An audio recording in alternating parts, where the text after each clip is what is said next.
So dear 1000 PS friends, adventure bikes and racetracks do not really seem to belong together, but why not? Today I am going to take a closer look at exactly that here at the Pannonia Ring on a Husqvarna Norden 901.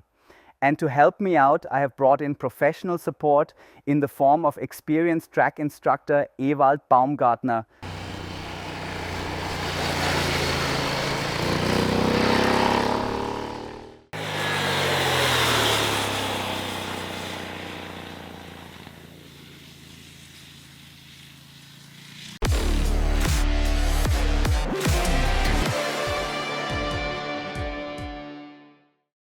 Ewald, I normally ride an adventure bike on unpaved roads, somewhere out in the countryside or on rough and broken tarmac, but today I am swapping all of that for perfect grip on a racetrack. Does that actually make sense? Absolutely. Why does it make sense to ride an adventure bike on a racetrack? First of all, because we can ride at higher speeds here, speeds we often cannot legally use on public roads. These bikes usually have powerful engines, plenty of punch and serious performance, but we rarely get the chance to use all of it legally.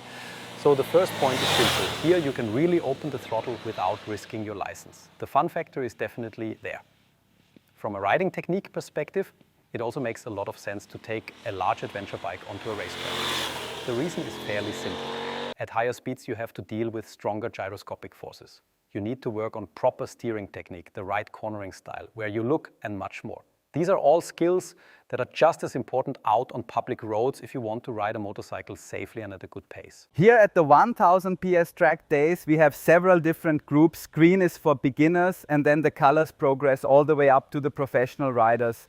Would you say that anyone attending for the first time should definitely start in the green group? And what should they pay attention to? What needs to be right for both the rider and the motorcycle? Basically, exactly as you said, we always divide riders into groups. The classic beginner group is the green group, and that one is led by instructors. My colleagues and I ride with the participants during the morning sessions. We guide them around the circuit, show them the correct turn-in points, braking points, and racing lines, and help them learn the layout of the track. In the afternoon, there is usually an open riding session where everyone rides independently and is responsible for themselves. As far as the motorcycle is concerned, there is not too much to worry about. There are just a few basic details, as you would expect on any racetrack. Naturally, the motorcycle should be in very good technical condition. All bolts should be properly tightened and there should be no leaks. That should really go without saying. Then there are smaller things such as covering or taping over the mirrors. Ideally, you can simply remove them, which is usually quite easy, because on a racetrack, you simply do not need mirrors. We are not interested in what is happening behind us. Our full attention should be on what is ahead, and mirrors only become a distraction. The same goes for small details like taping over the headlights. It is simply a precaution in case something unexpected happens and there is broken glass on the track. So there is really no need to make major modifications to the motorcycle. With just a few simple preparations, which you can even do here at the circuit, you are ready to ride. You do not have to spend 2 hours at home preparing the bike, or arrive with it on a trailer just because you want to take your adventure bike onto a racetrack. And what about tires? I assume a road tire is obviously the ideal choice, but more and more riders prefer an 80/20 tire on their adventure bike. I'm not even talking about a 50/50 tire. That is why I brought a different Husqvarna today, because my own bike is still fitted with proper off-road tires. Even on this bike though, I have a Pirelli Scorpion Rally STR, which is a classic 80/20 tire and almost heading towards 70/30. This morning I definitely have an advantage in the rain because I know from experience that it performs very well in wet conditions. But which tires would you recommend to someone who wants to take an adventure bike onto a racetrack? As you said, a proper off-road tire is obviously not the ideal choice here. Unless you leave the circuit and end up in the gravel trap you can see behind us. In that case, an 80/20 tire might not be such a bad thing. In principle, almost any tire can work, although you have to be careful when saying that. The important thing is to adapt your riding to the tire. You need to be able to trust it and develop a feeling for where its limits are.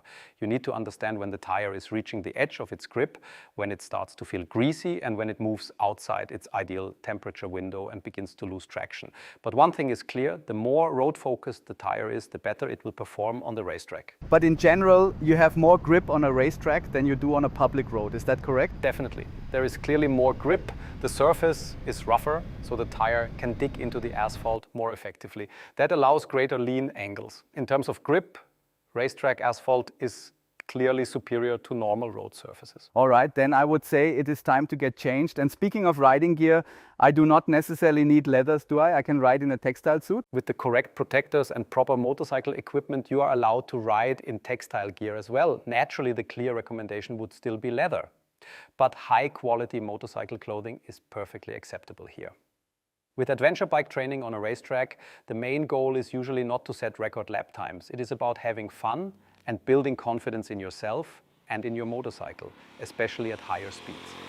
That is a major point, because how often do we get the opportunity to approach a braking zone properly at 180 or 200 kilometers per hour? Here you can find out how the ABS works under heavy braking, how the bike reacts to steering inputs, and what the motorcycle feels like when you ride more dynamically. At 60, 70 or 80 kilometers per hour, using the upright, more physical riding style we usually use on public roads, we already know how the bike behaves. But it is still really interesting to find out how your bike behaves when you start riding at a genuinely faster pace. I'm really curious to see how my bike behaves today when I follow you around the track. I just hope I can keep up. We will simply give it a try. With textile gear, it is probably an advantage. If the jacket and trousers can be zipped together, that definitely makes sense.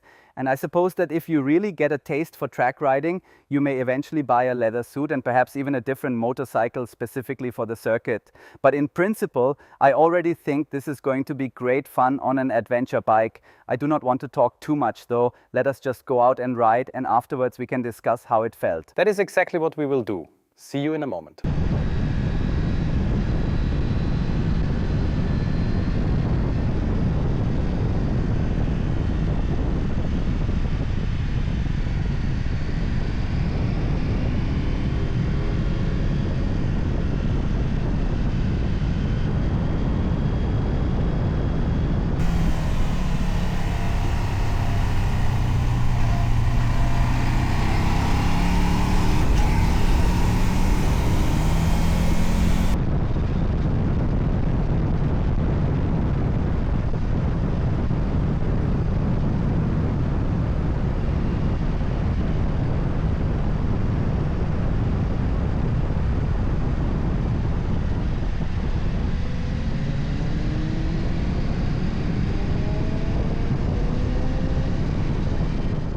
All right, Ewald, we have completed our first few sessions. I can already say two things. First, in this weather, it is incredibly hard work and you sweat a lot.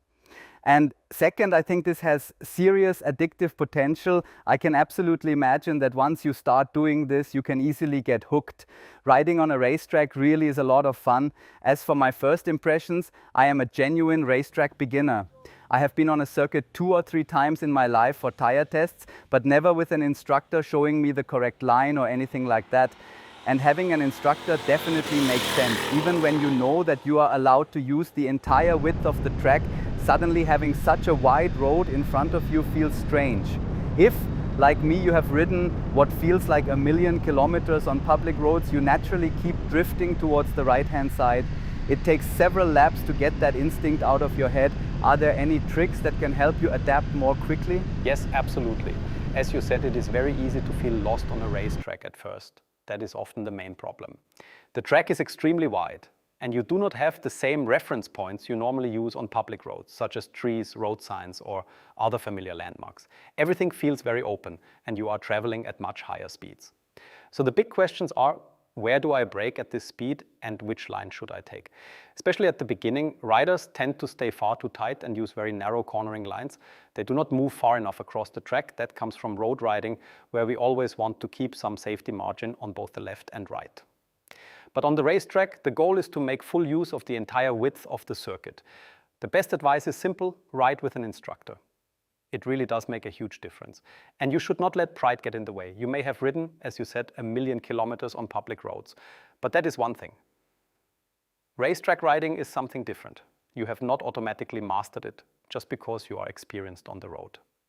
As we like to say in Austria, nobody was born knowing everything. So it makes sense to work with professionals who can guide you step by step and gradually build up your pace, exactly as we did together today. Exactly, and I think this is especially interesting for adventure bike riders, because on public roads you rarely, if ever, get the chance to ride through long sweeping corners at such a constant speed, at least not if you want to stay within the legal limits.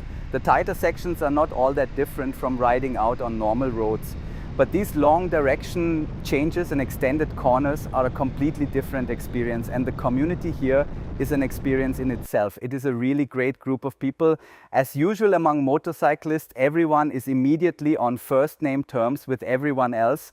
Nobody looks down on you because you are in the green group, the blue group, the red group or the yellow group. It simply does not matter.